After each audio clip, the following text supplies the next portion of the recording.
नमस्कार, मी श्रद्धा शिर्के. पंडित शिवकुमार 124 या आपल्या विशेष कार्यक्रमात तुम्हा सगळ्यांचं मनापासून स्वागत. आणि लग्न ठरवताना कोणती काळजी घ्यावी, घेण्याची काळजी, कुंडली आणि वास्तुशास्त्र हा आपला आजचा महत्त्वाचा विषय असणार आहे. आणि त्याच विषयी बोलण्यासाठी आपल्यासोबत स्वतः स्टुडिओमध्ये पंडित शिवकुमार श्री सर आहेत. सर नमस्कार. पंडित शिवकुमार श्री हे ज्योतिर्विद आणि वास्तुतज्ञ आहेत. त्यांचा आपण थोडक्यात परिचय पाहूयात. ज्योतिर्विद वास्तुतज्ञ पंडित शिवकुमार श्री.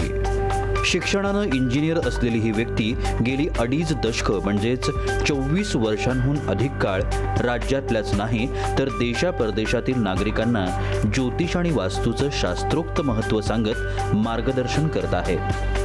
पंडित शिवकुमार श्री हे 12 ज्योतिर्लिंगातील श्रीशैल्यम या जगतपीठाचे वंशज आहेत. 16व्या शतकापासून पंडितजींच्या घरात अध्यात्माची परंपरा आहे आणि त्याचे पुरावेही ग्रंथ पुराणांमध्ये आढळून येतात. ज्योतिष आणि वास्तू या विषयातील त्यांच्या कार्याची दखल घेत त्यांना आतापर्यंत भारत आणि भारताबाहेर 15 विविध मानाच्या राष्ट्रीय आणि आंतरराष्ट्रीय पुरस्कारांनी गौरवण्यात आलं आहे. यातील सर्वात मानाचा सन्मान म्हणजे देशाच्या माजी राष्ट्रपती सौ प्रतिभाताई पाटील यांच्या हस्ते पंडितजींचा झालेला गौरव. आज पंडितजींचं पुण्यात भांडारकर रोड येथे मुख्य कार्यालय आहे. समस्या, अडचणी, भविष्याची चिंता, काळजी, प्रश्न असं खूप काही घेऊन सर्वसामान्यांपासून ते राजकारणी, खेळाडू, चित्रपट सेलिब्रिटीज पंडितजींच्या कार्यालयात मोठ्या आशेनं येतात आणि विज्ञान, तंत्रज्ञान, अध्यात्म, शास्त्र यांचा मेळ समजावत पंडितजी प्रत्येकाच्या अडीअडचणी सोडवण्यात सहकार्य करतात.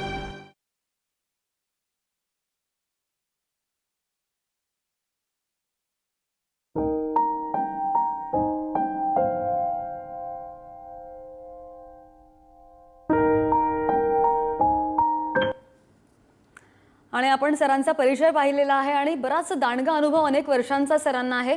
आणि प्रश्नांना सुरुवात करण्यापूर्वी तुम्हाला सांगू इच्छिते की तुम्हाला कोणत्याही संबंधी, लग्नासंबंधी कोणतेही प्रश्न असतील तर आपल्या स्क्रीनवर, डिस्प्लेवर जो खाली नंबर दिला आहे त्यावर तुम्ही फोन करू शकता आणि सर तुमच्या शंका सोडवतील.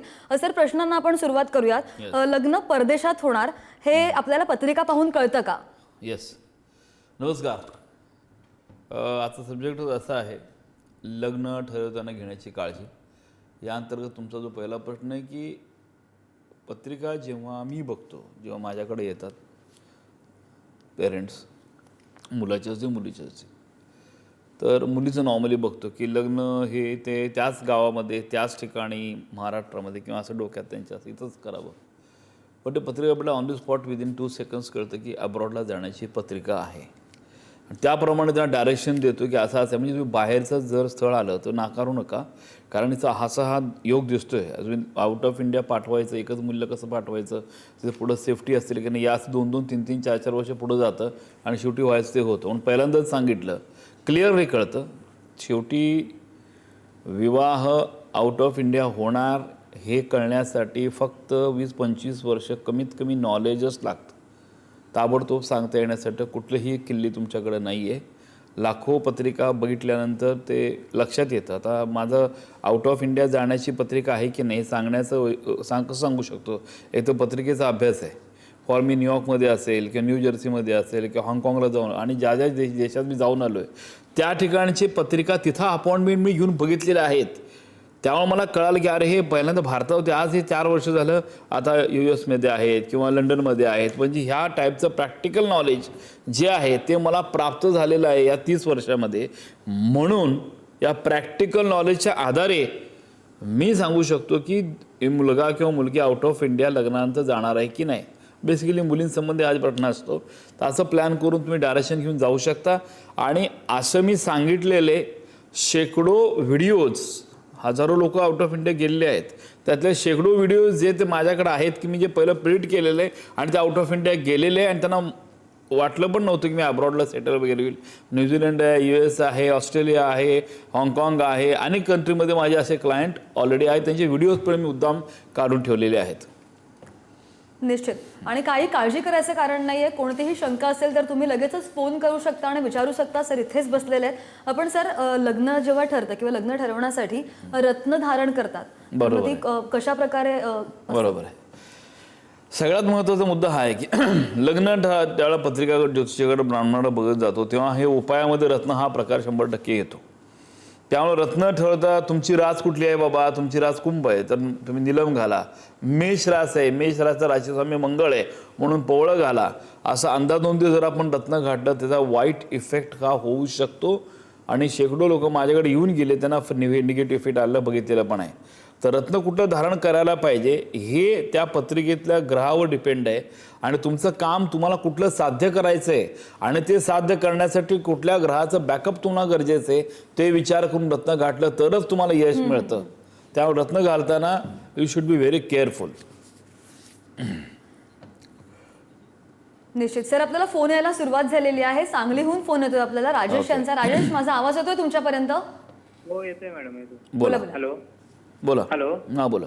सांगलीवर मी राजेश पाटील बोलतोय. मला माझ्या मुलाबद्दल विचारायचं होतं. जन्मतारीख माझा मुलगा जन्मतारीख आहे 17/8/99, जन्म ठिकाण पुणे आणि जन्मवेळ रात्री 9:29. तो आता एमटेक 9 वाजून 9:29 रात्री 29. ओके. हा, तो एमटेक इन कॉम्प्युटर सायन्स करतोय आता. जन्म ठिकाण काय? पुणे पुणे. पुणे. येस. हा, क्वेश्चन. हॅलो, हा विचारा, प्रश्न विचारा. तो एमटेक इन कॉम्प्युटर सायन्स करतोय आता. तर पुढचं करिअर कसं असेल, त्याचं भाग्योदय कधी असेल आणि परदेशात जाण्याचे चान्सेस असतील का काय, याच्याबद्दल जरा विचारायचं होतं. ओके. हुशार, शांत, प्रेमळ असा व्यक्ती आहे. पर्सनॅलिटी पण चांगली आहे, कलाकार पण आहे, क्रिएटिव्ह पण आहे. पण सगळ्यात महत्त्वाचं लक्षात ठेवा, जरी हा जर कम्प्युटर्समध्ये जात जरी असेल तरी हेच त्याचं पुढं करिअर असेल असं नाही. वेगळ्या थोडं स्टार्टला तो त्याच फेजमध्ये राहील, इंजिनिअरिंगच्या फेजमध्ये. नंतर ही विल शिफ्ट वेगळ्या कुठल्या तरी सेक्टरमध्ये जाऊन तो पुढं जॉब वगैरे करू शकतो. जॉबसाठी परदेशात जाणं हे परमनंट स्वरूपाचं नाही आहे. काही वेळेला जाऊन 7 ते 8 वर्ष जाऊन परत त्याचं अस्तित्व हे भारतामध्ये असणार आहे असं स्पष्ट होतं आहे. मंगळाची पत्रिका आहे, मंगळ दिसणार नाही असं काय. फायनान्शियल स्थानात गुरु बसलेला आहे. पण या मुलाची पत्रिका बिझनेससाठी खूप चांगली आहे. तर मी असं त्यांना सांगेन की जोपर्यंत जॉब करायचं जॉब करा, पण जेव्हा वाटेल की आता स्वतःच्या पुढं जायचं असेल तरी one of the best horoscope of business. तर बिझनेस ह्याचा वयाच्या 35-36 बिझनेस चालू होईल आणि त्यानंतर बराच काळ तो आउट ऑफ इंडियात कंटिन्युअस तिथंच बिझनेस चालू होईल. कनेक्शन त्याचं अब्रॉडला असेल पण एस्टॅब्लिशमेंट जी आहे बिझनेसच्या पॉईंट ऑफ व्ह्यू भारतामध्ये असणार आहे. लग्नाच्या वेळा अडथळा येऊ शकतो, तेव्हा मला पत्रिका दाखवा, मी तुम्हाला सांगेन की कशा पद्धतीनं पुढे उपाय करायला पाहिजे मंगळासाठी. निश्चित. राजेशजी, तुम्हाला आणखी काही जर या संदर्भात विचारायचं असेल तर सरांचं ऑफिस ठाणे, वाशी आणि पुण्याला सुद्धा आहे. तर तिथे सुद्धा जाऊन तुम्ही त्यांची अपॉइंटमेंट घेऊ शकता आणि तुम्ही या संदर्भात अधिकची माहिती त्यांच्याकडून घेऊ शकता. आणि सर, आपल्याला बरेच फोन येतात. मुंबईहून सुद्धा ज्योती यांचा फोन येतोय आपल्याला. ज्योतीजी, माझा आवाज येतोय तुमच्यापर्यंत? हा हा, हॅलो. हा बोला बोला ताई, बोला. हा, माझा प्रश्न विचारायचा आहे मुलाबद्दल. बोला सांगा ना. जन्मतारीख. हा, मुलाची जन्मतारीख आहे 4/12/87. 4/12/87. ओके. हा, पण वेळ? त्याची जन्मवेळ 3 तारखेची रात्री 12:52. 0052. ओके. हा हा. जन्म ठिकाण? जन्म ठिकाण मुंबई. मुंबई. काय करतो आता? तो सिव्हिल इंजिनियर आहे, पण दादा नोकरी नाही. नोकरी नसल्यामुळे लग्न नाही. येस. हा. ओके. आता बघा, पहिला मुद्दा म्हणजे काय की या मुलाला व्यवसायात यश नाही आहे. ओके. सो हे कांट डू बिझनेस. बिझनेस तर करू शकत नाही, क्रिएटिव्ह आहे. हा सगळ्यांचा, अनेक लोकांचा प्रॉब्लेम आहे की जास्त पॅकेज, नोकरी पण नाही, लग्न नाही. अनेक वेळा पॅकेज कमी आहे, मुलींचं पॅकेज जास्त आहे, मुलांचं पॅकेज कमी आहे, त्यामुळं पण लग्न नाही असं पण होतं. अशा वेळेला पण जेव्हा आपला पॅकेज कमी आहे ते वाढवण्याच्या पॉईंट ऑफ व्ह्यू चांगलं तुम्हाला पॅकेज मिळायला पाहिजे, चांगलं ॲप्रिशिएशन मिळालं पाहिजे, यासाठी काय करायला पाहिजे हे पण पत्रिकेमध्ये उपाय करून आपण ते विदिन 6-8 महिन्यात ते साध्य करू शकतो. आता या मुलाच्या पत्रिकेत जॉबच्या दृष्टिकोनानं बघितलं तर मंगळाची दृष्टी पडते की ज्यामुळं जॉब लागत नाही. मंगळाचं दान चालू करा. मागच्या वेळेला सांगितलं आहे मंगळादान काय, ऑरेंज रंगाचं वस्त्र, मसूर डाळ, तांब्याची वस्तू, एक डाळिंब, हे जे आहे ते दर मंगळवारी नवग्रहाच्या मंदिरात मंगळ ग्रहासमोर किंवा गणपती मंदिरात ठेवा. असं 42 मंगळवार करा, तुम्हाला त्याचा नक्की फायदा होईल. लग्नाच्या पॉईंट ऑफ व्ह्यू प्रॉब्लेमॅटिक काय पत्रिका असं ॲब्सोल्युटली काय नाही, मंगळवारी काही नाही, लग्न वगैरे व्यवस्थित होईल. 2025च्या ऑगस्ट ते डिसेंबर या दरम्यानच्या काळात, याच वर्षात डिसेंबरच्या काळामध्ये लग्नाचा योग 100% येऊ शकतो. पत्रिका बघून फक्त लग्न करा. हां, सगळ्यात महत्त्वाचा पॉईंट हा, या पत्रिकेत जॉबसाठी अब्रॉडला जाण्याची शक्यता, आउट ऑफ इंडिया जाण्याची शक्यता दाट आहे. त्यामुळं हे सगळं बाकी सगळ्या गोष्टी जे पासपोर्ट किंवा सगळ्या गोष्टी आहेत ते तयार करून ठेवा. पुष्कराज वापरा, डायमंड वापरा, फायदा होईल, असे बरेच उपाय देत असतो. जेव्हा तुम्ही प्रत्यक्ष मला भेटाल तेव्हा बाकी उपाय पण देऊन सगळ्या दृष्टिकोनातून आपण सक्सेस देऊ शकतो. निश्चित. ज्योतिषी धन्यवाद. आणि मगाशी जसं आपण पाहिलं सरांच्या परिचयामध्ये, सरांनी बऱ्याच वर्षांपासून सर हे करतायत आणि त्यांना बराच दांडगा अनुभव असून त्यांना बऱ्याच पुरस्कारांनी सुद्धा गौरवण्यात आलेला आहे. लग्नासंबंधी किंवा कुंडली किंवा वास्तुशास्त्र यासंबंधी कोणतीही तुम्हाला जर शंका असेल, तुम्ही जरूर फोन करा. सर तुमच्या शंकांचं निरसन करतील. आणि सर, मला सांगायला आवडेल, सरांनी आत्तापर्यंत ज्यांना ज्यांना मार्गदर्शन केलेले आहे त्यांना फार चांगले अनुभव आलेले आहेत. त्यांनी स्वतःहून आपली प्रतिक्रिया दिली आहे. एकदा ती सुद्धा आपण पाहूयात. नमस्कार, मी प्रमिला पाटील, खारघर नवी मुंबईहून. मी सरांच्याकडं 2016मध्ये आले होते माझ्या 1 नंबरच्या मुलासाठी माहिती घ्यायला. तेव्हा सरांनी खूप छान सांगितलं मला, म्हणजे तो बाहेर जाईल ॲब्रॉडला आणि करिअर चांगलं आहे. आणि तसंच झालं, म्हणजे त्याच वर्षी तो बाहेर गेला, करिअर झालं आणि तिकडं तो खूप घरबीर घेऊन छान सेटल झालेला आहे. लग्न पण लगेच झालं त्या 2 वर्षानंतर लगेचच. त्यामुळं खूप छान अनुभव. आणि आत्ता मी दुसऱ्या मुलासाठी आले विचारायला लग्नाचं, तर ते पण छान माहिती दिली. तर असंच तुम्ही पण सगळ्यांनी सरांचं मार्गदर्शन घ्या. ते योग्य मार्गदर्शन देत आहेत, छान समजावून सांगतायत. तर ज्यांना खूप छान अनुभव आलेला आहे ते आपल्याला अनुभव शेअर करत होते. सर, बरेचसे फोन येतात. मात्र त्या अगोदर माझा एक प्रश्न होता, म्हणजे लग्न ठरवण्यासाठी किंवा ठरण्यासाठी कोणती अशी स्पेसिफिक शांती करावी लागते का? महत्त्वाचा मुद्दा वाटतो, ते सुद्धा आमच्या बरोबर आहे. प्रेक्षकांना समजेल. मुद्दा लक्षात घ्या की शांती करताना, शांती ज्या वेळेला तो एखादा ब्राह्मण तुम्हाला सांगतो ते शांती वगैरे करायला पाहिजे, तर शांती करावी लागू शकते. नॉट मॅन्डेटरी की शांती करायलाच लागते असं काही नाही. डिपेंड, जो व्यक्ती तुम्हाला सांगतो त्यावर डिपेंड आहे की शांती कुठली करायला पाहिजे. सगळ्यात महत्त्वाचं, जो शांती करायला, ज्याच्याकडे तुम्ही शांती करून घेणार आहे त्याची शांती करण्याची पद्धत किंवा ते ॲक्युरेट करतो का नाही ह्याच्यावर पण डिपेंड आहे. त्यानं ॲक्युरेट शांती केलीच नाही, तुम्हाला पण काय शांती कशी आहे ती माहीत नाही आणि त्याने केलेलं पण बरोबर केलेलं नाही, रिझल्ट नाही मिळाला तर म्हणणार काय की ह्या ज्योतिषाला घ्यायला काही येत नाही. त्यामुळं शांती करताना पण एक्सपर्ट व्यक्तीकडनं शांती करावी आणि करताना योग्य आहे की नाही हे एक्सपिरियन्स माणसाकडनं तुम्ही केलं तर फायदा होतो. दॅट इज नॉट मॅन्डेटरी की करायलाच लागते शांती, असं काही असत नाही. निश्चित. धन्यवाद. तुम्हाला आणखी जर कोणती शंका असेल तर तुम्ही सरांना फोन करू शकता. सर, अजून एक फोन येतो आपल्याला माधवीजींचा कोल्हापूरवरून. माधवीजी, माझा आवाज होता तुमच्यापर्यंत? हा, माझ्या मुलग्याच्या लग्नासाठी बोलायचं होतं. तुमचा आवाज कमी येतोय. कमी येते काय? येतोय. हा हा. माझ्या मुलगाच्या लग्नासाठी बोलायचं होतं. जन्मतारीख 23/6/93. 23/6/93. वेळ पहाटे, बुधवार रात्री, मंगळवार रात्री 1:30 वाजता. 23/1993 मंगळवार आहे, बुधवार आहे. 23/6/1993 बुधवार आहे, बरोबर. टाइम काय म्हटला तुम्ही? 1:30 00:0013 1:01. जन्म ठिकाण काय? गारगोटी. हां, गारगोटी, कोल्हापूर डिस्ट्रिक्ट. हा होय. क्वेश्चन विचारा, प्रश्न विचारा. लग्नासाठी विचारायचं होतं त्याचं. काय करतो मुलगा? मुलगा बँकेत आहे, MBA झालाय, बँकेत आहे तो, फायनान्स. बेस्ट, नोकरी चांगली आहे, काय प्रॉब्लेम नाही. मुलगा शांत, प्रेमळ, व्यवस्थित आहे. पत्रिकेत लग्नाच्या मध्ये गुरु बसलेल्या, विवाहाच्या स्थानामध्ये गुरु बसल्यामुळं अनेक वेळेला घटस्फोट होतो किंवा लवकर लग्न होत नाही, लक्षात घ्या. अनेक लोकांचं, ब्राह्मणांचं म्हणणं असं आहे गुरु विवाहाच्या स्थानात, बायकोच्या स्थानात बसला, एकदम बेस्ट पत्रिका. असं ॲब्सोल्युटली असत नाही, तोच मोठा प्रकार आहे. अर्कविवाह नावाचा विधी तुम्ही करून घ्या. पुष्कराज वापरा, पाचू वापरा. आणि सगळ्यात महत्त्वाचं अर्कविवाह नावाचा विधी आहे, तो ओळखीच्या एक्सपर्ट ब्राह्मणाकडून तुम्ही करून घ्या, तर तुम्हाला त्या गोष्टीचा फायदा होईल.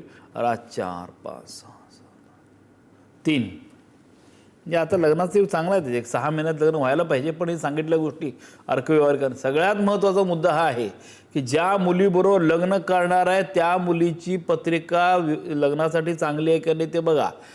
सगळ्या प्रेक्षकांना मी आवाहन दरवेळेला करत असतो, गुणमेलन करून लग्न करू नका. आता गुणमेलनाचं 2 सेकंदात तुम्हाला चार्ट दाखवतो. या ठिकाणी 31.5 गुण जुळालेला एक आहे, माझ्यासमोर पत्रिकाच आहे. यामध्ये इथे या मुलाची रास जी आहे ती वृषभ रास आहे, कृत्तिका नक्षत्र, मुलीची रास मकर आहे, धनिष्ठा नक्षत्र आहे. या ठिकाणी 31.5 गुण जुळतात. मात्र हे 31.5 गुण जुळले कसे दाखवतो तुम्हाला मी. हा सगळ्यात मोठा प्रॉब्लेम आहे. आता या मुलाची रास इथं आहे, वृषभ रास आहे, कृत्तिका नक्षत्र आहे, लाईन मारली खाली मी. मुलीची रास आहे, वधू जी आहे ते मकर रास आहे. हे पंचांगातलं 13-14 नंबरचं पान आहे की ज्यामुळं सगळे लोक या ठिकाणी बघून विवाह ठरवतात आणि मग घटस्फोट होतो. म्हणून फक्त गुणमेलना चार्टवर कधी लग्न करू नका, मी 1000 वेळा सांगितलेलं आहे. तर हे असं जुळलं बघितलं, या ठिकाणी 26.5 गुण जुळतात, म्हणजे 18पेक्षा गुण जुळले लग्न करू शकता असा अर्थ होतो. आणि पत्रिकेमध्ये बघितलं तर या ठिकाणी कॉम्प्युटराईजमध्ये मात्र फॉल्ट काय दाखवले, इथे काय दाखवले 31.5 गुण जुळतात दाखवलं. म्हणजे कॉम्प्युटराईज जे काय पत्रिका तुम्ही बघताय ते ॲब्सोल्युटली म्हणजे ज्यांनी तयार केले त्यालाच माहिती. ह्याचा अभ्यास करून हे जे काय सांगते खरंच नाही. कॉम्प्युटरचं लक्षात ठेवा, कॉम्प्युटरच्या चार्टवर विश्वास ठेवू नका. घटस्फोटच होऊ शकतो डायरेक्ट, दुसरं काय नाही. या ही मुलाची पत्रिका, ही मुलीची पत्रिका, हे घटस्फोट झालेली पत्रिका तुम्हाला मी दाखवतोय ती. शनी मंगळ रवी बुध एकत्र प्रथम स्थानात आले. कडक मंगळाची पत्रिका असेल तरी शनी मंगळ रवी बुध प्रथम स्थानात आल्यानंतर त्या माणसाची पत्रिका नपुंसकाची पत्रिका ठरते. याचा घटस्फोट झालेला आहे. 31.5 गुण जुळालेले आहेत तरी सुद्धा घटस्फोट झालेला आहे. हे तुम्हाला हा सूर्य हा जयद्रथ असं डायरेक्ट मी पत्रिका आता दाखवलेली आहे. म्हणजे 31.5 गुण जुळले तरी सुद्धा पत्रिकेतला दोष हा पार्ट वेगळा आहे आणि गुणमेलन हा पार्ट वेगळा आहे. सगळ्यांना मी हेच सांगत असतो की पत्रिकेतल्या गुणावर लग्न करू नका. असा काय तर घोळ होतो, डायव्हर्स होतो. आज माझ्यासमोर बसले आज हजारो प्रेक्षक असे असतील की त्यांच्या घरामध्ये आणि नातेवाईकामध्ये अनेक लोकांच्या मध्ये अनेक घटस्फोट झाले असतील, मुलगी घरी निघून गेली असेल किंवा मुलगा त्रास देत असेल. हे सगळं गुणमेलन करून पण 36 गुण जुळून 28 गुण जुळून पण असं का होतं, हा क्वेश्चन सगळ्या प्रेक्षकांना असेल. ह्याचं उत्तर एकच आहे, ते म्हणजे फक्त गुणमेलन करून बिंदास लग्न करा म्हणून लग्न केल्यानंतर असं होतं. तर एक्सपर्ट तुम्ही गुणमेलनाचा चार्ट हातात ब्राह्मणाने घेतला की समजायचं त्याला पत्र घेतलं काय कळत नाही. हे डायरेक्टच सांगतो, म्हणजे तेवढंच फक्त बघायचं नाही असं मला म्हणायचं आहे. जे पत्रिका डायरेक्ट त्या माझ्याकडं ऑफिसमध्ये आल्यानंतर मी समोरच्या व्यक्तीला काहीही बोलू देत नाही. सगळं पत्रिकेतलं मी स्वतःच सांगतो. कारण एक वेळा पत्रिकेचं टाईम चुकला असतो, लगेच कळतं की पत्रिकेत टाईम चुकला आहे, कारण हे आणि हे समोरासमोर टॅली होत नाही. जो ज्योतिषी तुम्ही काही ब्रश शब्द न काढता तुमच्यासमोर पत्रिका ठेवल्यानंतर काही माहीत नसताना सगळं तुम्हाला परफेक्ट सांगतो, तोच खरा ज्योतिषी आहे. आणि त्याच्याकडे पत्रिका दाखवूनच पुढे लग्नासंबंधी डिसिजन घ्या. तुम्ही सगळं सांगत बसला, संपलं. मग तुमचं गुणमेलन करणार, घटस्फोट होणार, मग हे कायम चालत राहणार. ह्याला लॉक करण्यासाठी एकच दर आहे की तुमच्या मुलामुलींचं भलं व्हायचं असेल तर हा जो एक्सपिरियन्स्ड माणसाला तुम्ही काही न बोलता त्याला बोलतं करा पहिल्यांदा. हे तुम्ही माझ्यासाठी म्हणजे तुम्हाला सांगतो, सगळ्या ब्राह्मणासाठी माझ्यासाठी म्हणून सांगतो. माझ्यासमोरून बसा, मला पत्रिका द्या, मला विचारा पंडितजी काय काय, मी तुम्हाला सांगतो परफेक्ट काय काय ते, मग तुम्ही पुढे जाऊ शकता. हे सगळ्यांसाठी लागू करा. म्हणजेच हे लग्नाचा जो प्रकार का प्रॉब्लेम, मतीपतीचा डायव्होर्स ते काय चालले ना, हे कुठेतरी थांबेल. आणि गुणमेलन बघितलं की उठायचं निघून जायचं, डायरेक्ट समजायचं की संपलं. एकाच पॉईंटवर हा माणूस बोलतोय, त्याला काय अर्थच नाही आहे, तेव्हाच हे थांबणार आहे. कुठली शाळा किंवा कुठला असं इथं काय नाही की त्याला आपण ठरवू शकतो की व्यवस्थित येते काय नाही आहे. त्यामुळं हा मी एवढं तळमळीनं का बोलतो माहिती आहे का, दिवसात माझ्याकडे तुम्ही आल्यानंतर बघा, सकाळी 11 पण संध्याकाळी 6 पर्यंत 70-80-100 लोक येतात. आणि त्यामध्ये 30-40% लोक घटस्फोटासाठी रडत असतात. आई वडील बिचारे, मुलं मुली सगळे.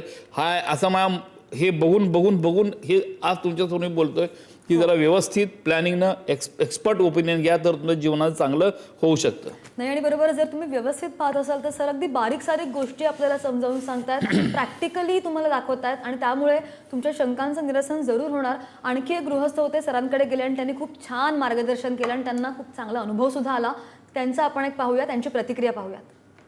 नमस्कार, माझं नाव स्नेहल नितीन बोदलखिंडे आहे. तेव्हा माझी पत्रिका बघून सर म्हटले की येत्या 6 महिन्यामध्ये माझं लग्न ठरून जाईल.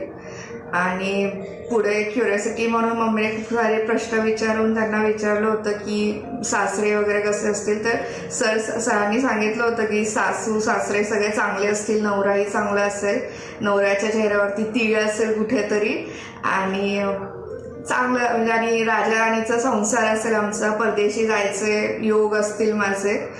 तर तसंच झालं. 4 महिन्यामध्ये माझं लग्न ठरलं. आम्ही आता न्यूझीलंडमध्ये असतो. माझ्या लग्नाला 5 इयर्स झालेले आहेत. सासू सासरे इंडियामध्ये असतात, पण आमचं सगळं छान आहे. आणि आता मला एक छोटी बेबी पण आहे. आणि असेच आशीर्वाद सरांचे आमच्यावरती नेहमी असो हीच माझी इच्छा आहे.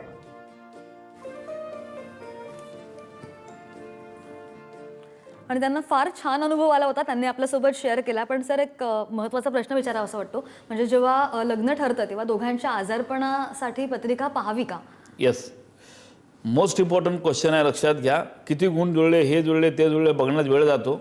आणि आजारपण काय ते म्हणून एखाद्या पुरुष स्त्री पती पत्नी जेव्हा होणार तेव्हाचा फिजिकल फिटनेस कसा आहे, ॲक्सिडेंटल योग का, ऑपरेशनल ॲक्टिव्हिटी आहे का, हायपर ॲक्टिव्ह लोक आहेत का, कसे आहेत, किंवा संतती होण्यासाठी पंचम स्थान संतती स्थान आहे त्या ठिकाणी काय प्रॉब्लेम आहे का, ह्या सगळ्या गोष्टी पण विवाह करताना या डोळ्यासमोर घेतल्या पाहिजे. आणि मी स्वतः घेतो. आणि काय असेल खूप निगेटिव्ह असेल त्यावेळेला मी डायरेक्ट ते पत्रिका कॅन्सल करून टाकतो. भले 36 गुण जुळलेले असू दे, पण आजारासंबंधी का मोठं काय तर प्रॉब्लेम आहे असं वाटलं आणि माझ्याकडे क्लायंट आलं आहे, त्यांनी पत्रिका दाखवली, समोरच्या मुलाची किंवा मुलीच्या पत्रिका आजारपण आहे, मी कॅन्सल करून टाकतो. हे पण बघणं गरजेचं आहे. अनेक वेळा असं होतं की लग्न झालं आहे आणि 6 महिन्यात ॲक्सिडेंटमध्ये डेथ झालेली आहे. षडाष्टकमुळं वगैरे काही कोणी मरत नाही. हे थोतांड आहे, कुणीही मरत नाही. माझ्याकडे हजारो लोक शेकडो आहेत असे की षडाष्टक झाल्यानंतर मुलामुलींनी त्यांच्याच मुलामुलीची पत्रिका माझ्याकडे घेऊन आलेले आहेत. एक नाडीदोष मुलं बिलं होत नाही असं ॲब्सोल्युटली काही नाही आहे. एक नाडीदोष ज्यांचा होता त्यांच्या मुलामुलींची पत्रिका मला दाखवलेली आहेत. तर काही पिन पॉईंट्स आहेत ते लक्षात घ्या. आपल्याला काय केलं जातं, इकडं तिकडं असं बायफर्गेट केलं जातं आणि वेगळंच काय ते दाखवलं जातं. बेटर वे पत्रिका बघून त्याचा अवलोकन करून लग्नासंबंधी विचार करा.